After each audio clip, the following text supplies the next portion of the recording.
तो हेलो दोस्तों, स्वागत है आपका एल के पी एल एमपीसीबी क्लासेस में, जहां हम आज डिस्कस करेंगे 12th क्लास की फिजिक्स का एक इंपॉर्टेंट क्वेश्चन जिसको हम बोलते हैं किरचॉफ के नियम। किरचॉफ जो वैज्ञानिक थे फिजिक्स के, उन्होंने दो नियम दिए। उन नियमों को आज हम डिस्कस करेंगे बिल्कुल आसान भाषा में, ठीक है ना। और उनको आप तैयारी अच्छे से करें ताकि एग्जाम में कई बार पूछ लेते किरचॉफ का नियम, या तो आपसे क्वार्टरली में पूछ ले या हाफ ईयरली में पूछ लेगा, या फिर हम कह सकते हैं मेन एग्जाम में ये क्वेश्चन पूछ लेता किरचॉफ का नियम होता क्या है। तो किरचॉफ का पहला नियम तो आप सभी को बहुत आसान लगता है, ठीक है ना। लेकिन दूसरा नियम भी बहुत आसान है, बस थोड़ा समझने की बारी बात है, ठीक है। हम यहाँ पहले पहला नियम का डायग्राम शो कर लेते हैं, उसके बाद हम इसको करेंगे सेकंड नियम पर, ठीक है। चलो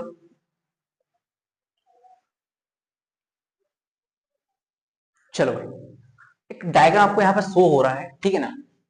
इस पॉइंट को अपन कुछ बोल देते हैं, बिंदु ओ बोल देते हैं अपन, ठीक है ना।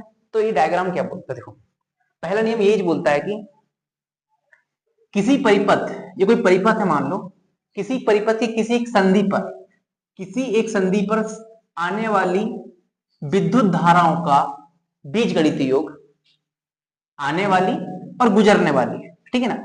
इस परिपथ में आने वाली भी और इस परिपथ से जाने वाली भी जितनी भी रेखाएं विद्युत धाराएं हैं, ठीक है ना। इस परिपथ में आने वाली संपूर्ण विद्युत धारा तथा गुजरने वाली संपूर्ण विद्युत धारा का बीजगणितीय योग हमेशा कैसा होता है, शून्य होता है। ये हमारा बोलता है किरचॉफ का पहला नियम, ठीक है ना। किरचॉफ का पहला नियम क्या बोलता है, यहाँ पे आपके स्क्रीन पे आपको दिख रहा होगा, इसको आप स्क्रीनशॉट ले लो, ठीक है ना। ओके, देख गया, ठीक है। अब हम इसकी क्या करते हैं, इसकी एक गणितीय बना, थोड़ा सा इस गणितीय रूप लिख लेते, ठीक है ना। तो यहाँ पे लिखेंगे कौन कौन धारा आ रहे हैं यहाँ पर, देखो अच्छे से देखो, यहाँ पे हमारे पास आ रही है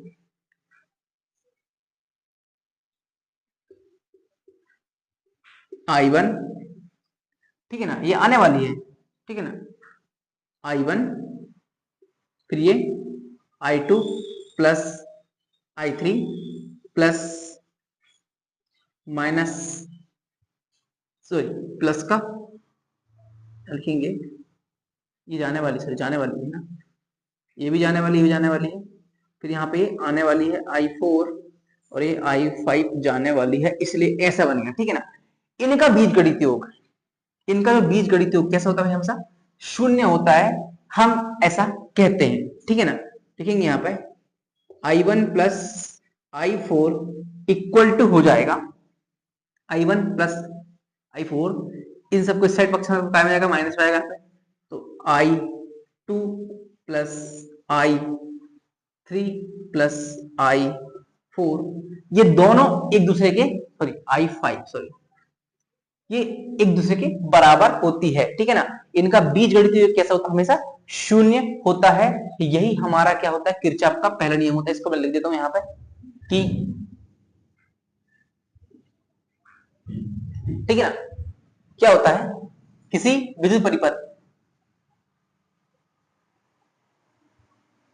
किसी विद्युत परिपथ, किसी विद्युत परिपथ,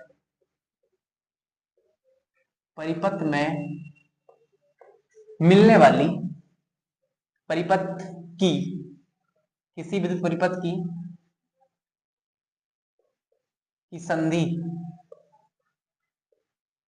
ओहो,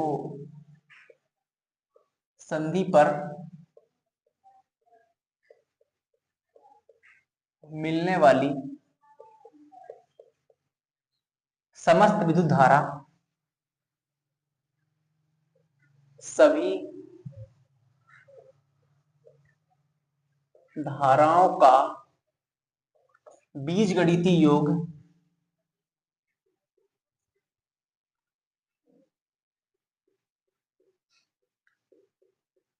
बीजगणितीय योग शून्य होता है, शून्य होता है, ठीक है ना। ये होगा हमारा क्या, पहला नियम हमारा हो चुका है, किरचॉफ का फर्स्ट नियम ये आपका हो चुका है, ठीक है ना। अब हम बात करते हैं किरचॉफ का सेकंड नियम, ठीक है ना। यहाँ बात करेंगे हम किरचॉफ का सेकंड नियम का, ठीक है ना। तो इसका भी आप स्क्रीनशॉट लो, मैं सेकंड नियम इसको थोड़ा सा इधर साइड ले दूंगा, ठीक है ना। क्या था हमारे पास, ये ये हमारे पास था, पहला नियम हमारे पास ये हो चुका है ना। सेकंड नियम I1 माइनस I2 माइनस का I3 प्लस का I4 माइनस का I5, तो ये बराबर यहाँ पे 0 था, यहाँ था I1 plus I4 plus I4 बराबर हो जाएगा I2 plus I3 plus I5, ठीक है ना। हम किरचॉफ का सेकंड नियम की बात करते हैं, इसका डायग्राम बना लेते हैं पहले पर, ठीक है ना। इसका डायग्राम सिंपल सा ये है,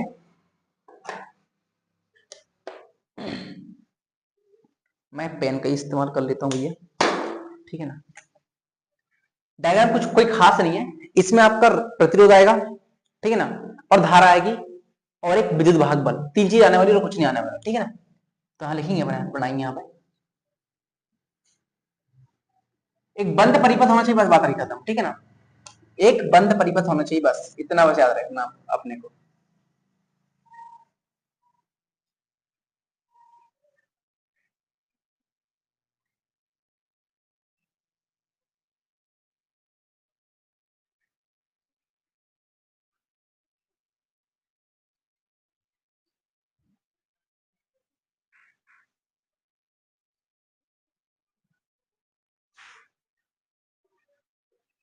ठीक है, एक बीच में से एक लाइन निकालेंगे, बनाने का तरीका करूं आपको सिंपल सा। देखो, तीन चीज याद रखना आपको, आपका प्रतिरोध, विद्युत वाहक बल और धारा। कितना प्रतिरोध, विद्युत वाहक बल, धारा। आपका यहाँ पे पहला प्रतिरोध आएगा R1, इस प्रकार से लिख बनाना आपको, यहाँ पे R1, ठीक है ना। दूसरा आपका प्रतिरोध यहीं पे आएगा R2, ठीक है ना। ये आपका R1 हो गया, ये आपका हो गया R2, और तीसरा प्रतिरोध आपको लिखना है यहाँ पे R3। क्या लिखना है आपको यहाँ पे R3। इतना तो कर लोगे ना आप, आराम से कर सकते हो, ठीक है ना। इसके बाद यहां पर आपका रहेगा पहला विद्युत वाहक बल रहेगा आपका, ठीक है, एक टाइम आएगा विद्युत वाहक बल ऐसा, sorry sorry sorry sorry sorry sorry sorry, यहां बढ़ा देते उसको, ठीक है ना, ऐसा। इसे बोलेंगे अपन E1, सेकंड अपना यहीं पे रहेगा, इसे बोलेंगे अपन E2, और थर्ड नहीं रहेगा, यहाँ पे इसमें बह रही धारा नंबर 1, इसमें बह रही है धारा सेकंड, और इसमें दोनों में बह रही है धारा 1 प्लस धारा 2। ये एक्चुअली यही आपका क्या है, सेकंड नियम के लिए डायग्राम का, ठीक है ना। तो सिंपली ये आपका इस प्रकार से बनेगा, ये ऐसी चलेगी धारा इसमें, और इसमें ऐसे चलेगी, ठीक है ना। धारा मतलब कि ऐसे चलेगी इस प्रकार से, ठीक है ना, ये इस प्रकार से, ये, ठीक है ना। फिर अपन यहाँ पे सेम टू सेम धारा इस प्रकार चलेगी, और यहाँ पे धारा ऐसे चलेगी। ये है आपका किरचॉफ का सेकंड नियम। अभी किरचॉफ का सेकंड नियम क्या बोलता है, यहाँ पे आपको थ्योरी यहाँ पे नजर आ गई होगी, यहाँ उसकी थ्योरी सारी लिखी हुई है, ठीक है ना। किरचॉफ का नियम सिंपल सा ये बोलता है कि बंद विद्युत परिपथ में विभिन्न भागों से प्रभावित होने वाली, देखो किसी ये बंद विद्युत परिपथ है, इसमें विभिन्न भागों से प्रभावित होने वाली धारा, साथ में उसका विद्युत वाहक बल, ठीक है ना। सिंपल सी बात है कि किसी विद्युत परिपथ में बहने वाली धारा तथा प्रतिरोध, तथा प्रतिरोध के बीच का गुणनफल, और गुणनफल का बीजगणितीय योग, ठीक है ना। देखो, किसी बंद परिपथ में बहने वाली विद्युत धारा और प्रतिरोध के गुणनफल का बीजगणितीय योग, तथा उसमें लगे विद्युत वाहक बल के बीजगणितीय योग के बराबर होता है। यह होता है आपका किरचॉफ का सेकंड नियम। यहां पर मैं उसको लिख देता हूं, ठीक है ना। क्या होता है यहां पे कि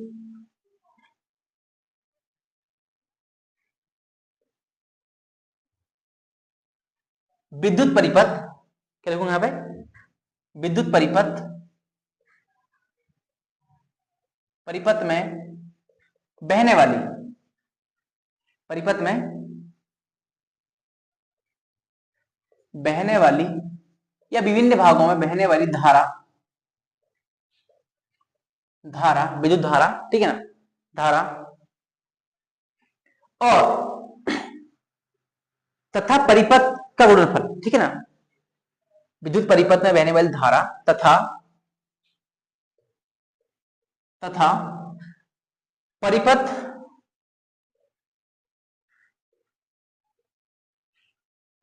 तथा प्रतिरोध, ओहो, तथा प्रतिरोध, प्रतिरोध के गुणनफल, के गुणनफल के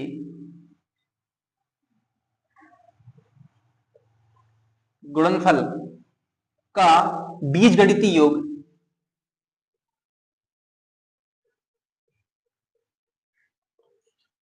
बीजगणितीय योग और बंद परिपथ, बंद परिपथ,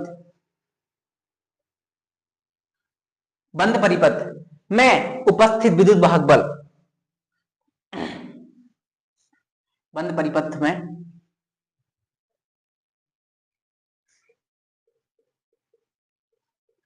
उपस्थित विद्युत वाहक बल, विद्युत वाहक बल, विद्युत वाहक बल, वाहक बल का बीजगणितीय योग का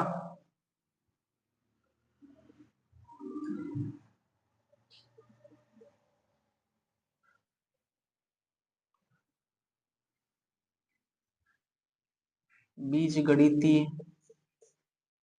बीजगणितीय योग के बराबर होता है, के बराबर होता है। यही हमारा कहता है किरचॉफ का सेकंड नियम, ठीक है ना। तो इसका अपन डेरिवेशन लिख लेते हैं। डेरिवेशन सिंपल सा क्या है,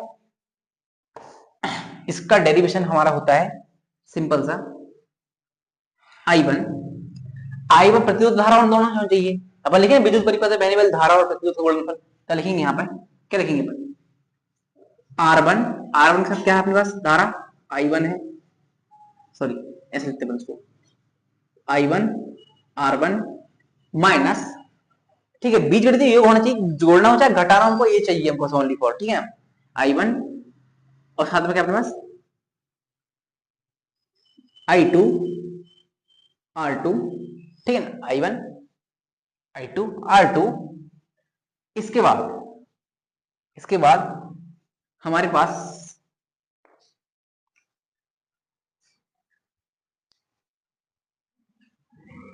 बराबर होता है, क्या होता है, E1 माइनस E2, ठीक है ना। ये हमारा होता है किरचॉफ का थर्ड नियम, ठीक है ना। तो आज के लिए इतना सफिशिएंट है, और एग्जाम में बार बार पूछता है, इसलिए इस नियम को आप बिल्कुल अच्छे माइंड में रख लें, अपने दिमाग में रख लें, ठीक है ना, और एग्जाम में आता है। तब तक के लिए जय हिंद।